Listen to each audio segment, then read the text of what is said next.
Now with AI, what are some of your thoughts and how do you vision that coming into your lives and in the lives of healthcare professionals? Will it be a game changer? Certainly. Will it be an end-to-end solution? Likely not. Will it struggle? Of course. Will humanity oppose it? Tooth and nail. Hardly 6% of their knowledge will be applicable for the next decade. This is data. What would be your advice in this new world to the young practitioners, doctors, to healthcare professionals, anyone who's actually involved in this healthcare delivery?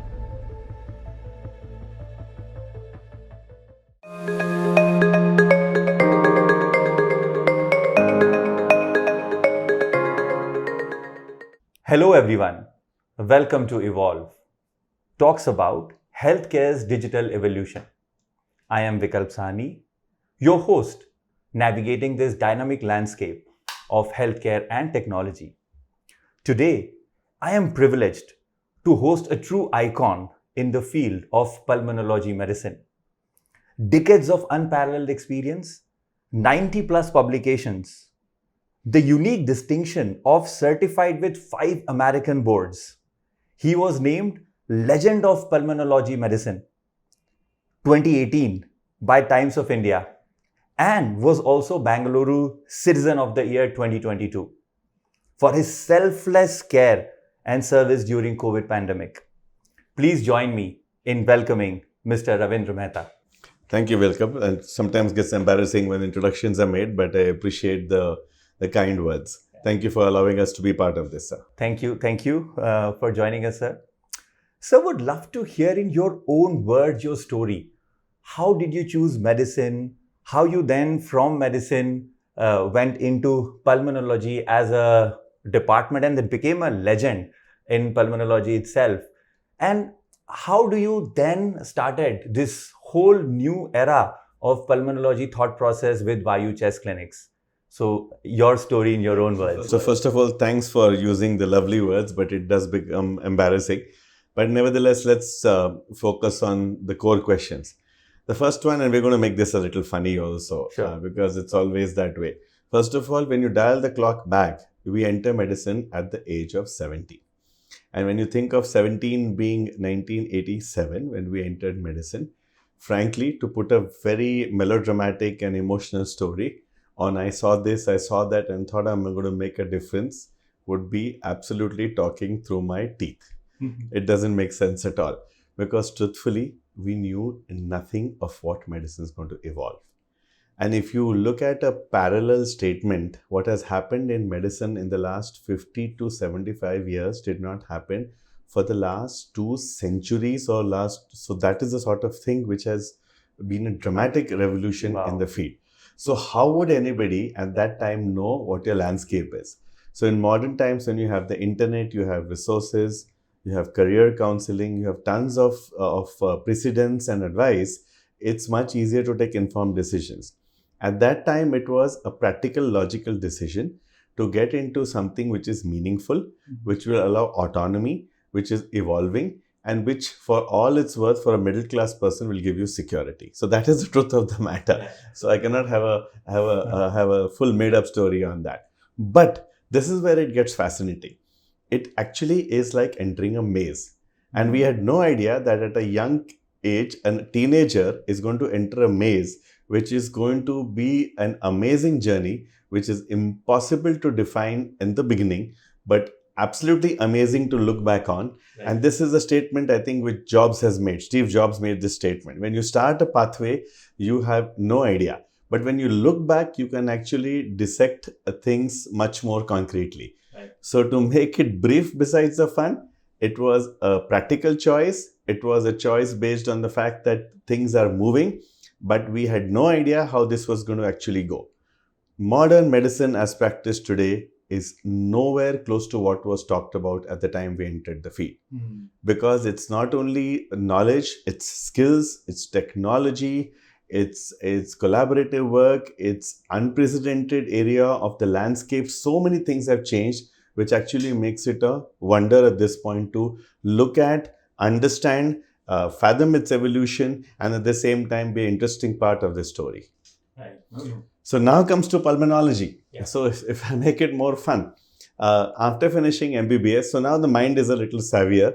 The neurons, as we call it, we are medical guys, are smarter at the age of 23, and a conscious choice has to be made what field you want to do. What does the 23-year-old see? Fascinating stuff, something like neurosurgeon, cardiac surgeon, the words which basically give you that warm feeling in the heart. What did I think? I said, let me get into a field where I can not be tunneled, but I can actually be helpful to a large mass of humanity. Wow. And at that point was general medicine. Hmm. So I gave up my aspirations of being a top-notch, cutting-edge surgeon and went into medicine, thinking that at least from the age of 12 to 100 plus, I can actually be of use. So that was the single thought which drove me towards medicine. And then, as I said, it's a maze, and neither did I know what was coming at the end of every road we took. After we finished medicine, that was the time when the United States opened its doors. Anybody who did medicine had this tremendous urge, peer pressure, or motivation to look at it positively to go abroad. And let's look at it practically. Practically, the United States offered much more.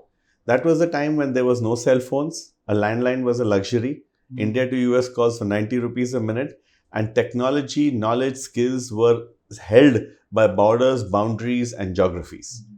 All that seemed to be a lovely jump to make. It was like a child jumping to the moon. And so the US became the go-to destination for most of us. Right. In my particular field, I started to like critical care a lot. I was in Mumbai, and in Mumbai, we used to see a lot of ICU care, and we realized there's tons to do, but a lot can be understood better. And that was the impetus to go to the US. Mm-hmm. When we entered America, they made us redo our degrees in general medicine.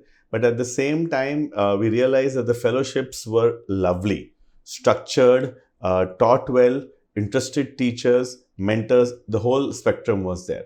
So when we chose critical care after doing medicine, we also realized that the lung, and now we're coming to domain areas, 70% of all work in the ICU was lung related. End of the day, people were sick because of this or other organ involvement overflowed into the lung. So it was logical, and the US offered a degree called Pulmonary and Intensive Care. Okay. So that's how we became chest physicians or pulmonologists. And now it depends on, you sit in front of me, you can give me any label you want. Tomorrow we switch this, we want to call me ICU physician. Yes, I can be that. We can be general physicians because we've done 2 degrees in that. Pulmonary medicine, and which came to center stage in COVID, became an important area. And then subspecialties such as sleep medicine, which fascinates everybody. I use that word of sleep disorders medicine, and everybody wakes up because they really need help in sleep disorders. Right. And all these fields are part of the knowledge accumulation, which one got into and got certified in the United States of America. Yeah. And then was time to come back to India.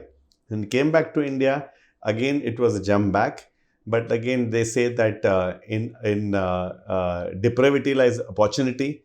It was a great opportunity, managed to do a lot of work in the field, critical care, pulmonology, some new fields called invasive pulmonology, laid the basis for unprecedented care, out-of-the-box care, innovative care, publishing all this, setting the standards, teaching, the whole circle of what a doctor would like to do.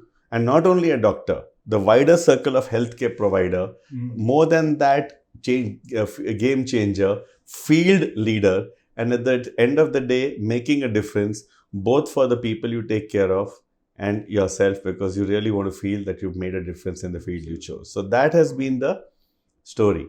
I'll take any doubts from you, otherwise then I'll get into Vayu. No, absolutely. And I think what you mentioned about sleep, as a non-doctor, as a person, also I keep thinking about that nowadays, which I was not thinking maybe some time ago. But yeah, that's what takes me to this whole new child that is brought up and bringing up, which is Vayu, and what is your vision and how you are taking this forward. Right. So at the end of 17 years in India and a decade in the US, we realized that ultimately patient-centric care is talked about by everybody, from the newbie of medicine to the highest CEO to the game changers will talk of patient-centric medicine. But as all aspects of healthcare, a statement to see the light of day requires execution par excellence. So we, after COVID, even more realized that let's turn the clock back and see what people want to do. Now let's shift over there. What's happening to the landscape? Yeah. India is booming. India's economy is going great. India has healthcare comparable to most developed countries in the world. And India is going older. Right. India is also growing more isolated because we're shipping most of our talent abroad or they're in different parts of the country. So a population which is living longer, aging, will see more healthcare issues is natural. At the same time, when you come to the respiratory system, the lung is only organ, large organ, very important, exposed to the atmosphere. Air pollution is at all-time high. Allergens are at all-time high. Viruses showed their colors to us in COVID like never before, brought us to our knees begging literally. Absolutely. Okay, and irritants are part of our life. So allergens, irritants, pollutants, and infections are the mantra which affects the lung. So when we realized that, we saw that this is just going to get worse and worse. So there is age leading to disease becoming chronic disease, and all these atmospheric things which are not going to change. So can we put a system where we achieve patient endpoints? And now let's cut to the chase. What do patients want? Simple. Don't minimal contact with healthcare. Don't hospitalize me, for God's sake. Keep me out of the hospital, and keep me having a good quality of life so I'm not dependent on people. That's it. Absolutely. That's all people want. So if you shift that, then the hub of healthcare was becoming technology, which is hospitals, robots, fancy stuff, and so on. But what you and I want when we're getting older is a hub of care which is non-threatening, non-hospitalized, hospital-based, and not taking away my time, my quality of life, or my family's time. Right. That we thought is going to be the outpatient setup, and that is the basis of Vayu. Wow. Can we make an outpatient setup the hub of your healthcare so that we catch your problems, educate you in a way that you understand, we are with you rather than on you, give you solutions which are outpatient based, integrate not only medical but non-medical stuff like rehabilitation, prevention, vaccination, and so on. And if at all you need admission, we are the group who follows you there and gives you a 360-degree overall aspect of healthcare. So that was the idea. Nice. Now, was it a figment of my imagination and a lovely talk I will take with you, or can we actually make it see the light of day? This is what we're trying to do for the last year or so, and that is how we're sitting in this outpatient setup, trying to tell people, this is our aim, this is what you want, and let's see if we can work together for all the endpoints we have just mentioned. Wow. No, I mean, this is such a great vision. I can actually connect a lot with this as well. When I think about us, when I think about digitizing healthcare, ECA in general, a lot of these things around preventive and how world is changing and how macro, and you spoke about pollution, you spoke about people aging, chronic ailments, and so on and so forth. So just to get a little bit more on these large macro trends that you briefly spoke about, do you see more and more initiatives coming up, taken up, like the way you are thinking around? Because all that you said is so true. People are aging, there is chronic that is growing, the macro trends are actually going towards preventive, and the golden words were what a patient needs. Patient just needs a care that can probably give them a good life rather than those robots or technology that is making them alive. They need to feel being living. So what are the other such macro trends or other such initiatives that you are seeing around you in this whole preventive landscape while the chronic is increasing? Right. So it's a rapidly changing landscape, and I think there will be fundamentally a disconnect between how regular people see it and how the healthcare profession will see it. And of course, there's a third full category of planners and overall policy makers who will be giving insights into that. So if you look at the word doctor, I think now we have to redefine the word doctor, because it is such a vast field. When you go into a tulip garden, you just can't call it tulips. There's around 500 types of them. So it's called a tulip garden, but end of the day, each one has its own special value. Medicine has become so interestingly vast, and equal to vast is complicated, that it is impossible for the solo provider model to do justice to major endpoints anymore. That's one of the macro things which is there. And data, which I was trying to look up before you came in, is that the doubling time of medicine is now come down from, doubling time means how much time does this amount of knowledge become another fresh lot. Okay, so in the 1950s, it used to be several years. Right. And apparently in 2010 to 20, it's come down to 73 days. So every 73 days, which is 2.5 months, which is if you decide to take a trip to some Himalayas and come back is the time you spend, you'll find out the whole knowledge spectrum has evolved into one more area. Wow. Okay. And it is expected that medical students who trained between 2010 and 2020, hardly 6% of their knowledge will be applicable for the next decade. This is data. So when you look at the fact that data is moving so fast, how can you expect any one provider to take care? So if you have the endpoint of I am going to give the best current care to my patient and I am going to base it on scientific standards. So these are the two things which are motherhood statements. Then you absolutely have to look at healthcare with a different lens.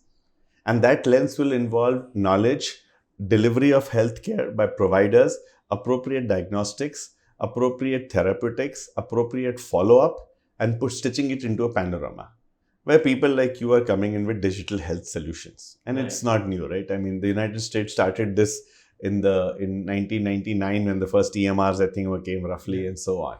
So this is a big trend going on right now.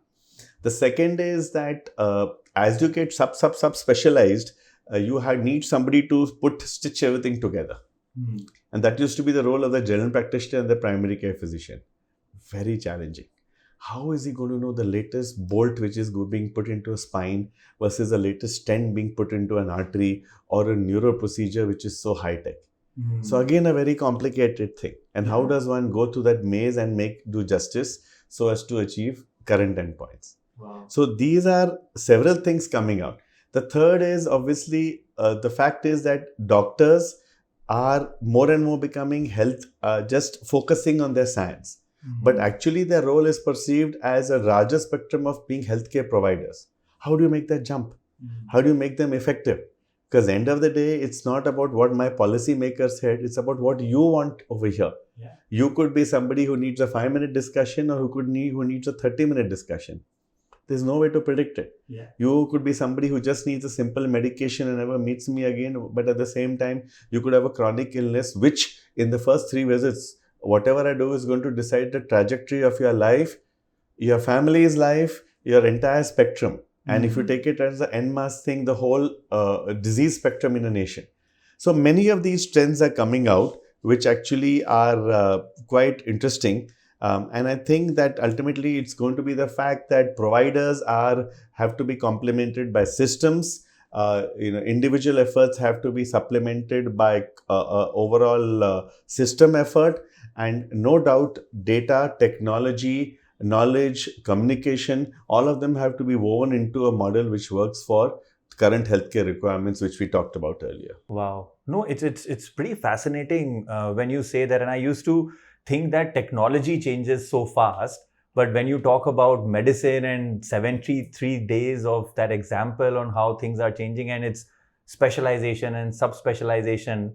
So, sir, we would love to understand how a technology can now come in, and what are your some of these experiences with technology that can actually help in shaping up these macro trends. And do you feel that technology and healthcare has to go so hand in hand together that these macro trends, if these macro trends needs to be tackled? Right. So what are your views? So more fun. So adding to what you said, if I studied medicine in 1975, 80, 85, 4 books was an investment for the next 20 years. Because that's it. Yeah. Whatever was in the books, complemented by my authority, my confidence and delivery, was what your father would accept or my father would accept. That was it. You did not need to do anything anymore. And that is why the line between the known and the unknown was not there at all. The known was what I told you as a doctor, and you will accept it. And that's how people build their lives, their careers, and their names. Shift 20 years later. Everything is verifiable.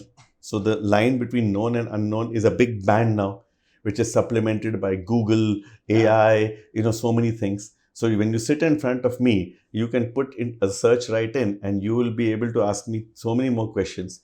I, as a provider, have this confession to make that I may not know as much, and I have the responsibility of knowing that and coming and delivering healthcare to you. Yeah. So look at this model now. So from 5 books, we've gone to 73-day doubling knowledge, which may be much lesser now, and a slew of resources available where I have to justify everything I say.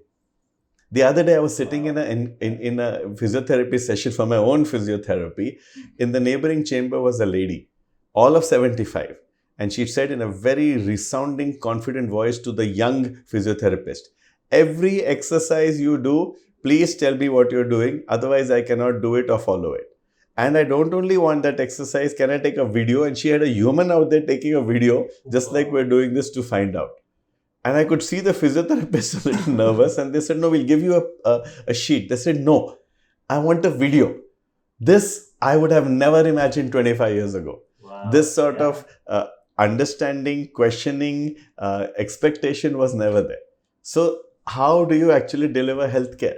Yeah. So when you do that, this is when the question originally comes up. It's always going to be a question of what data is there. How can you rationalize that data for both analysis, testing, making a plan, implementing the plan, following up the patient, looking at overall trends for public health or epidemiology, using it as a basis for teaching and research, and at the same time adding to global literature and uniquely doing your own stuff. Make in India or what works for you. Yeah. This is a system approach. A system approach will necessarily involve technology like never before. Absolutely. And very well put out that, and you mentioned a lot about data, you mentioned about systems, you mentioned about how, and also to some extent, we are also scaling quite a lot. The number of people that we see on a day-to-day basis are also increasing. But if I look at it, healthcare still needs a lot more to adopt technology on a day-to-day basis. What would be your views and how this will change or this will evolve, where there will be a far more use of technology to capture that data, to make sure that the information is gathered in such a way that systems understand?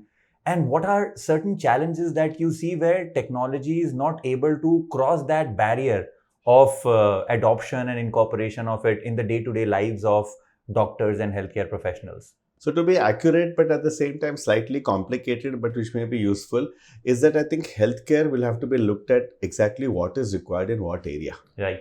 And our country is interestingly amazing. Like, we used to say in COVID times, we are like 4 Americas, now 5 maybe.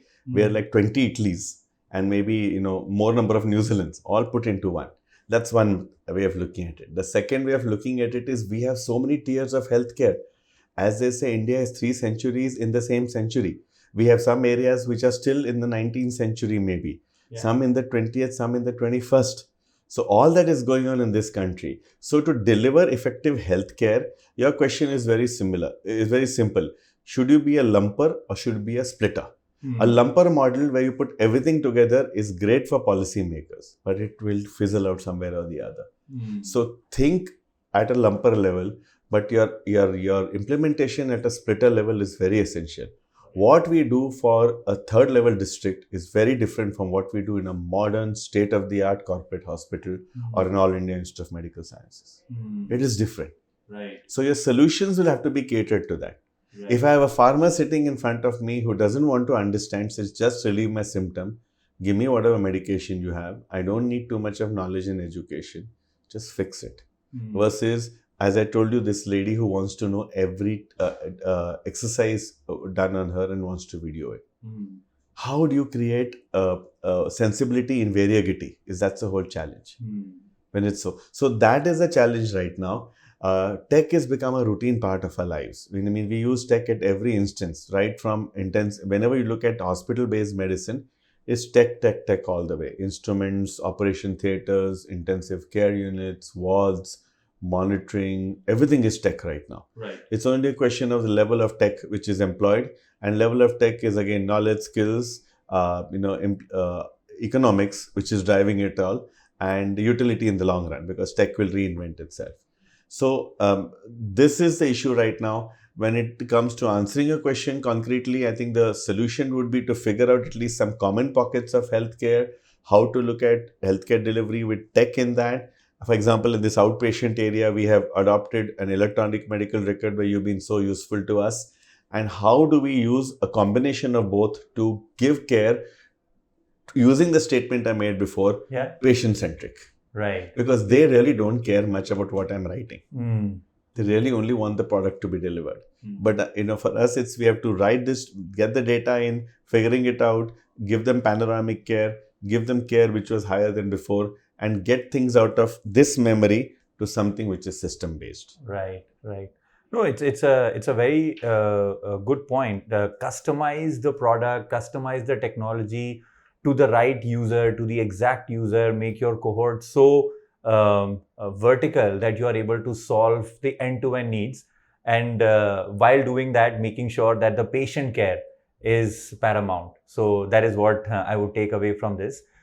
But now technology is also, sir, is getting vast, right? From collecting data or making sure that you have all the information about patients, to now this whole world of AI and generative AI, and using technologies to see radiology reports, to a lot of these other things that are now being delivered using AI itself. So how do you see AI starting to get into the healthcare service delivery and as a day-to-day? I keep saying this funnily because I'm a technologist, that like thermometer, before thermometer was invented, it would be doctors, they would be touching the probably the neck or something to understand what's the difference between the temperature, or the BP monitors. So technology is taking its strides into getting to the healthcare services and healthcare delivery. Now with AI, what are some of your thoughts, and how do you vision that coming into your lives and in the lives of healthcare professionals? Right. So it's a fascinating question, I think, which we deliberate or think about on a regular basis. At the same time, in the back of the mind is the fact that whatever I say today, it'll be either standing the test of time, or it'll be, my God, what the hell was he talking about? It's like Bill Gates' statement, right? 2 megabytes should be good for anybody. Same for us. So this is the way you're thinking about this field right now. So again, AI in the rest of domains and AI in healthcare, I think, will be two separate animals. Healthcare moves slowly because healthcare now in modern times has the huge bastion of safety.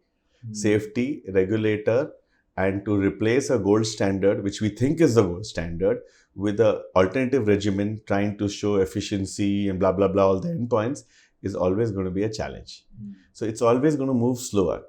The word on the street, one would think about that wherever things are standardized, data sets are standardized and reproducible, AI will come in and replace that.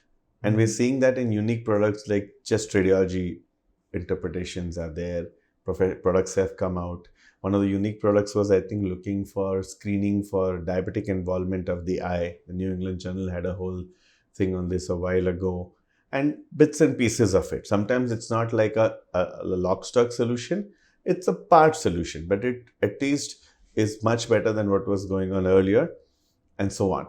So AI will be probably making you more efficient, getting more knowledge to you in a faster period of time, which is also expression of efficiency. But at the same time, it also helps you to get areas you are not accessing. It will probably improve your ability to deliver healthcare, and at the same time, manpower will be significantly impacted because obviously you will be more efficient over there. Will it come out with solutions which are path-breaking, out of the box? We don't know at all. Currently, we're looking at it as more like an efficiency process, and maybe improving care because you can reach out to larger people quicker, faster, because it does away with skilled manpower and the hiatus required to train manpower. So this part seems to be at least evident. Where it will find its challenges is going to be the fact that fast-moving fields, quick action fields, too many variables. And so, for example, classical things would be intensive care where things are moving very fast. Part of it may become information delivery may become AI, but decision making and the agility of decision making may be a problem. Right. Operation theaters where things are changing and so on. So this is where you think it's going to take a really, really long time.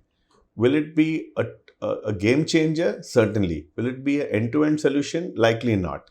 Will it struggle? Of course. Will humanity oppose it? Tooth and nail. Do we have an option to it? No. So I think this is where we stand at that point. Personally, I'm very interested. Personally, I think it will make things much easier because it goes back to the beginning of the discussion. Larger population, tons of need, tons of knowledge, trying to improve delivery of healthcare. You need help like never before. Right. And if this help comes in these forms and it can be regimented into some rational, safe methodology, why not? So, Doctor, I mean, you have such a vast experience. What would be your advice in this new world? And you have so thoughtfully spoken about how the world is changing and what is happening and how things are now. To the young practitioners, doctors, to healthcare professionals, anyone who's actually involved in this healthcare delivery, to see this change coming in and how technology can help and so on and so forth. Any golden piece of advice or words? Yeah, so I think that's a whole discussion by itself, Vikal, but we'll try and put it in the context of this fascinating exchange. It pretty much comes down to, if I was sitting now, or if I could turn the clock back, what would I have liked somebody to tell me a while ago? So this is, first of all, what is now? We've talked of what is now. Right.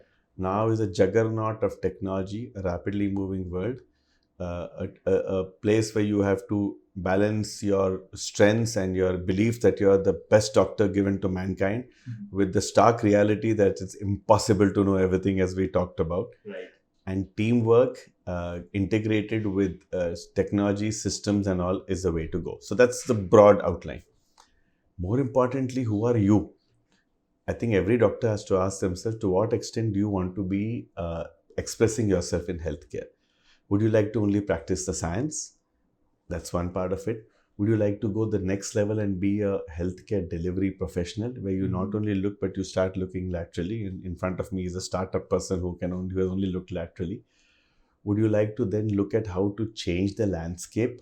Because it's a very fast moving but very exciting landscape. Right. Fast moving landscapes by definition will have vacuums in them. And would you like to be very impactful in your life and leave something out there? So this is the way you could look at the tiers of healthcare. The first thing you should do is find out who you are. That famous statement, everything else you can find on Google, just figure out who you are. So what do you want to do? And if you can't figuring out, the next best thing is find a mentor. Find an excellent mentor. I'm not saying anything new which is there in the worldwide advice spectrum. Find a mentor who can help you think about this and guide you. There you will know who you are. Because through the years that we've seen trainees, we've seen guys regular, we've seen out of the box, we've seen extraordinary, and we've seen people who are game changers. All of them are there. In medicine, however, because we are so structured and so hierarchical and so process and system based, and we are not allowed to deviate, lateral thinking comes down sometimes. So the advice, to backtrack on the question and put it into perspective, the advice to the newbie is, look at the landscape. Don't look at it this way. Turn your head around, look up and down, turn it in all directions, because the landscape is greener, wider, like never before. Then figure out what you want to do and try to answer that impossibly irritating question of, where do you see yourself in the next 5 to 10 years? Right. Try to figure out whether you are any one of these, what level of practice you want to do. And if new stuff, provocative stuff, impactful stuff, changing stuff excites you, get onto the bandwagon of a mentor who can guide you. Because let's not forget, mentors also carry the burden of finding succession plans. Right. So end of the day, you will be the one who will benefit, and you will take on this particular task like never before.